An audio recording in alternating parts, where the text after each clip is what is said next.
All right. Hello, everyone, and welcome to our Mail It In podcast. Good to have you again. We're going to do kind of like a legacy topic for this one today. So go ahead and introduce the topic. These are good ones. They're timeless. There's tons of these. So we're going to try this out today and see how it goes. But go ahead and introduce the topic.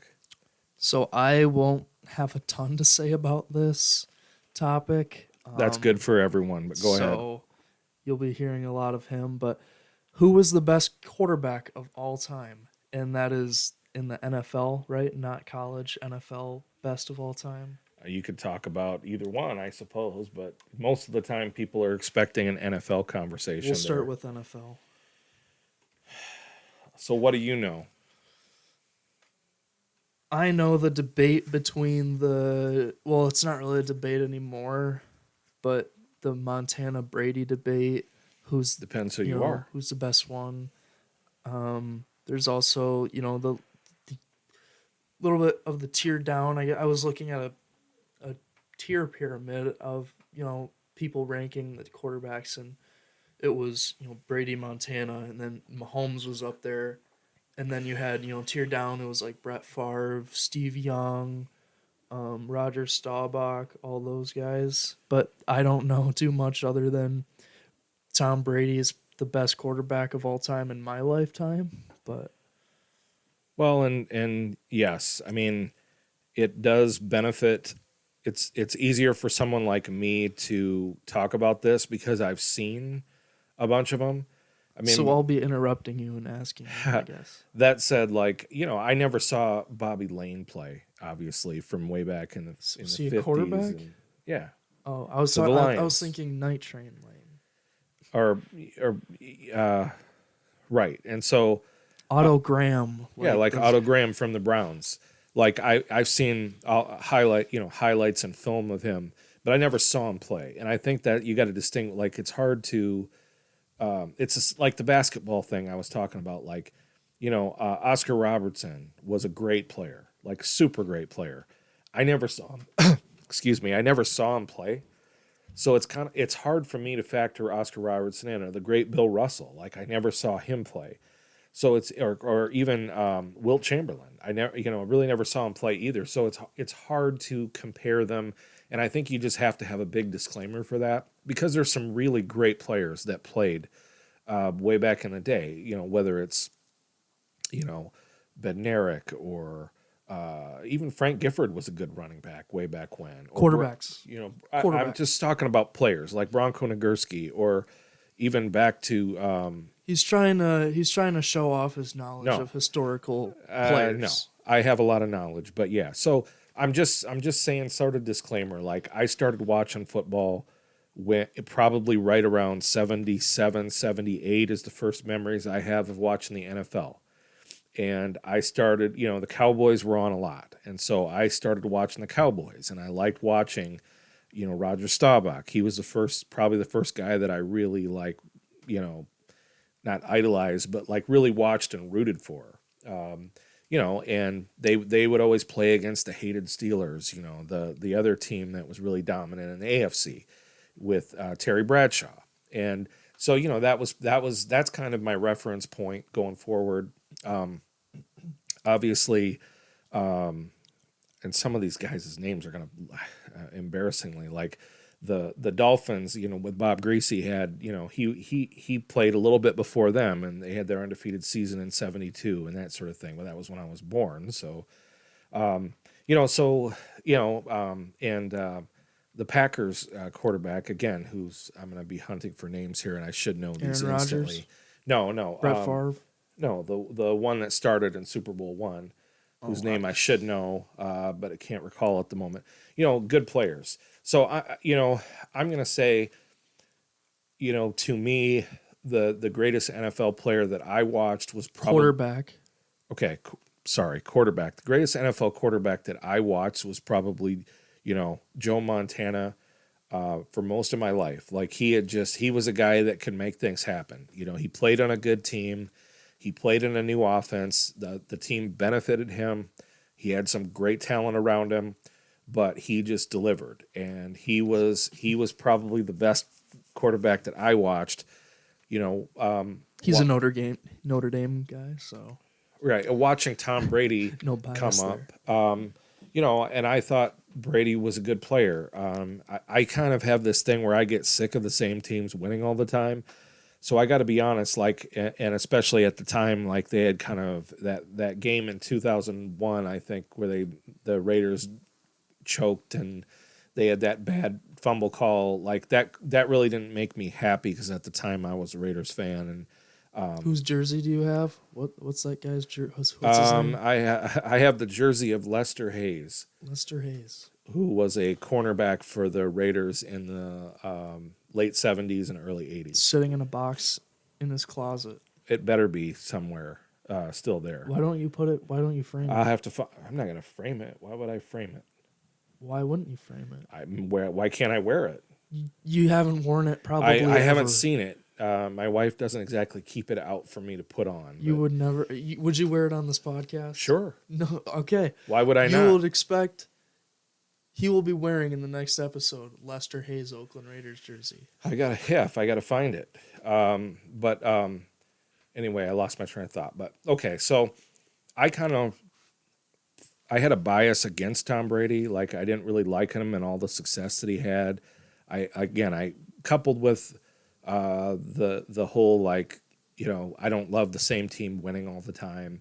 But when he left New England and went to Tampa and helped that team win that Super Bowl, that was kind of what tipped the scales for me. And I said, okay, I have to admit at this point, like anybody that can do that, outside of the Patriots and their system and Belichick and all that, anybody that can do that, I have to admit, like this guy is the real deal. He is that. So that's what tipped me. Not so much even all the championships that he won. I thought, yeah, you're on a good team, you got a good coach, and I think he's probably the top guy. I think Joe is right up there. There's a lot of good players that have played, and I don't want to discount them. I know a lot of them. You could probably throw. Marino, Yeah, Marino was a great player, and again, Steve Young, Johnny great player. Unitas. Well, Unitas was for a long time before Montana came around. Unitas was kind of most people would say was probably the best quarterback that had played so far to that point. John Elway. Elway, another really good player, super cannon of an arm. Needed a running back and a good team to finally win. But Peyton Manning. oh yeah, like Manning was just incredible, and when he was in his prime, just from a throwing standpoint, his only thing was like he had to play Tom Brady, and he had a lot of games where they didn't win. And you got to factor that in. Championships do factor into your evaluation, but like in the case of Marino, for example, he's a great quarterback, and he never won one, but I don't care. Like the guy had a quick release and a cannon for an arm and all that. So, I'm trying to think like you're certainly not going to say someone like Phil Simms, who won a Super Bowl, was a great quarterback, but he was like 23 of 25 or something during that Super Bowl in '86. What about like Dante Culpepper or Warren Moon? That's a good one to bring up. Warren Moon, like he played for University of Washington. He went and played in the CFL for a while, and that guy could throw the ball too. Holy cow! Like an underrated quarterback, I think, is Warren Moon. When he played for the Houston Oilers, I remember just watching him. Like they would just carve up guys. Like they would carve up teams that had good secondaries, and they had like three talented receivers at the time, and like they were just almost impossible to stop. But you have a guy like Dan Fouts from the Chargers that had the same kind of thing, and like Dan would just throw and throw and throw because that was their thing, and they had a lot of success. So Sammy Baugh, was that the guy you were thinking of for the Redskins or no? No, Sammy Baugh was a slinging Sammy Baugh. Yeah, was a really good player, and I don't even remember what team he played on. Honestly, right now, the Redskins. He was one of the greats, and again, a lot of younger kids probably have never heard of him, but he was one of the greats. What about a guy like Bart Starr? Yeah, oh, Bart Starr was the Green Bay Oh, quarterback that okay. whose name I couldn't think of. Yeah, he was a solid player. Like he executed Lombardi's offense just like he would do it. He would do it. Didn't make he just did his job and did a great thing. Bradshaw won a lot of championships. Most people aren't going to think that he was a super great quarterback just because he had the great defense and the offense around him. But I mean, he won. He did the job. He was the guy I rooted against when I was younger. And it was way. You got to remember too. Like back in the '70s, it was way different. I remember looking at like Lynn Swan's numbers for the year. Lynn Swan was a wide receiver, He right? was a wide receiver, a Hall of Fame wide receiver for the Pittsburgh Steelers. But I don't know why. I think this was on like a football computer game that I played. But like you look at his number of catches for like 1977 or something. It was like 32. Like passing was not easy to do back then like it is today. And so that's why it's really hard to compare because when your top receiver or one of your top receivers is catching 32 balls, like that's like 4 games for some guys right now. I mean, the offense was a lot more run oriented. The rules that defense could employ against receivers was a lot harsher. Now, someone like Swan didn't like running across the middle, but like even a great receiver like Paul Warfield for the Dolphins, like he would do everything, and he didn't come close to the numbers that the guys have today, just because the defenses could mug these receivers. So So what about a guy like Jim Kelly too? Jim yeah, Jim Kelly. Kelly, really really special quarterback. Like he helped the Bills to 4 straight AFC titles. They never won one, but like he was a super player. Who's that guy? Who's that guy from the Raiders? Is it Ken Stabler? Ken Stabler. Yes, Ken Stabler, the Snake from Alabama. Yeah, he again a left-handed thrower. He was a solid quarterback too. I don't think anyone's going to put him in the realm of great quarterbacks. But again, he did what was asked of him. There were guys that people probably haven't heard of, like who was the dude from the Browns that ever Brian Sipe. Like again, a name that Tim Couch. well, yeah, no, this is from the original Browns. Brian Sipe was a talented quarterback for the Browns. His problem was they played in the same division as the Steelers, so he always got. Now he was kind of a jackass, I heard and read about him, but like a very talented guy. Or like look at a guy like Jeff George, super talented, but he was a major idiot. So Anyway, we're getting way off I'll here. ring you in. Okay, Back in. but So I have to say Brady just because like even comparing, like I said, a different era, lots of offense, but he had this ability to get it done. Like if you were a defense playing against him, you could not count him out because he found a way to get it done. I don't think he had a superior arm. I don't think he had, like there's probably are you're saying Tom Brady's the I would greatest have I ever? have to say it. I have to say that because you can't argue with success. You can't argue again.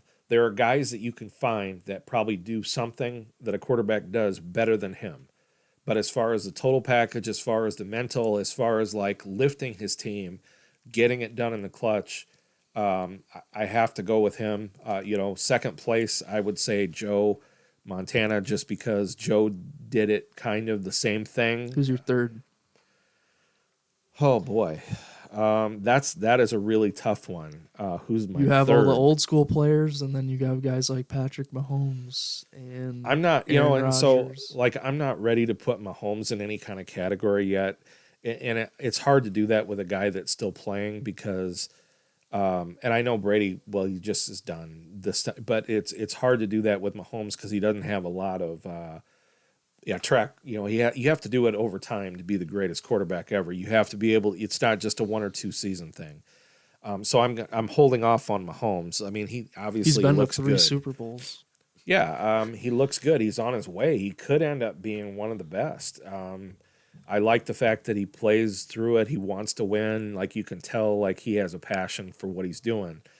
That, gosh, there's so many guys that have played. Like, who's the third best? Boy, that is a tough call. Give a hot take. You have a hot take? third best. Who's your number 3? And some people would ask about Aaron Rodgers, and I would say, he is a really, really good player. But the lack of championships that he's won hurts him, obviously. So I don't know if I can put him at number 3. Who does some of these other places put at number 3? Athlonsports.com has Joe Montana at 3. Number 2 would be Peyton Manning, and then Tom Brady 1. This is according to Okay. Athlon Sports. And Peyton would be probably to me a good 3. That would be I could totally see, like, They have Drew Brees at 4. Brees at 4, Elway 5, and then Favre 6, Johnny Unitas I'm not 7. sure about Favre at 6. Favre put the numbers up, but he was just like kind of reckless. Like, I don't know. There's so many ways to look at this debate, and we're already at the 16-minute mark. But, like, is this like, okay, if you had to pick a team to bring to the Super Bowl, which one would you pick? Or do you look at the stats? Or do you look at, oh, this guy was good in the clutch, or this guy had championships? Which was what I was going to get to after you answered the number 3 was, okay, you said Tom Brady is the overall best quarterback. Who's the best ever for throwing the football, like accuracy-wise? Who's the best accurate quarterback? And that's something like that I'd have to think about that too. Like, as far as accuracy, like Troy Aikman was a really accurate quarterback, but no one's putting him probably even in the top 10. Marino, explosive arm. This website had Aikman at 20, I believe. Overall? No, sorry. He 15. Oh, okay. Yeah, accuracy, that's hard to gauge too. Like, you'd have to really get into some heavy statistical analysis. I mean, I have it pulled up here. His record completion percentage was 61.5. Yeah. I just brought him up because I remembered people would talk about him and his accuracy, and that was like his strength. Like Marino, quick release. John Elway, arm strength. Ben Roethlisberger has a better overall completion percentage. And I'm not putting Roethlisberger in any great quarterback list. I just didn't think, but again, he won Super Bowls. He got the job done. He wasn't spectacular, but again, Steve Young was pretty accurate. Steve Young was a very good quarterback. Rodgers is the most accurate so far. Rodgers? Or sorry, wait, is either Rodgers is at 65. What did I say? Yeah, and again, it's so hard because different eras. Accuracy may not be that hard because if you're throwing it, you're throwing it. 65 for Rodgers. But as far I would probably, it would be a wash between who I would take between Dan Marino and Peyton Manning. It says Drew Brees has 67%, so he's the highest out of these top 10 and Brees guys. was a good quarterback too, especially for how short he was. I would say, Montana had more Super Bowl wins, obviously, than Peyton Manning did, and that's probably the thing that people would, if there was a knock on Peyton, it was like just the one Super Bowl, similar to Aaron Rodgers. It's you just have the one. I don't put as much credence as some people do to that because obviously Peyton was like, if you were to create a robo quarterback, and who would it be? Like, he would be the exact kind of person you would want in the quarterback position. He didn't have mobility though, and that's what you need that now. You don't need it, but nice, I mean, it's obviously. But you don't, you'd want it. The NFL is still a drop back pass quarterback league. You think so? Yes. The running is nice, and it does make it harder. But, if you have a guy that can sling it and do it accurately, like a Montana, or you're going to take those guys over a guy that can run that can't throw worth a peep or whatever, the running quarterback is nice. But again, in the NFL, and that's another topic. It's like, you don't want your quarterback running because he's too valuable of an asset. That's why you're never going to run option stuff. On a normal basis. You could argue Joe Burrow. Like, why isn't Joe Burrow in that conversation with Patrick Mahomes then? Because, I mean, Joe Burrow's more of the drop back quarterback. Yeah. Mahomes uses his legs a little bit more, but why isn't Joe Burrow in that conversation? Just hasn't done it enough. Is it He hasn't because of won a the Super team? Bowl. I mean, the team's been Yeah, garbage. no, I mean he Besides, is obviously, when he's come someone in, like but him has got to earn it over time. And again, I don't. If I'm the Chiefs, I don't want Mahomes running the ball a lot. Because he's too valuable. Again, that's the bad part about the NFL is the defense. And I don't think people, casual fans, understand like how incredibly gifted these guys are out there. I mean, how big and how fast these guys are. You just you can't afford. A quarterback takes too many hits, like on a on an option, like a college quarterback, like Air Force, running that against the NFL defense. Like they would just mow the guy down. Like they're so fast and they hit so hard.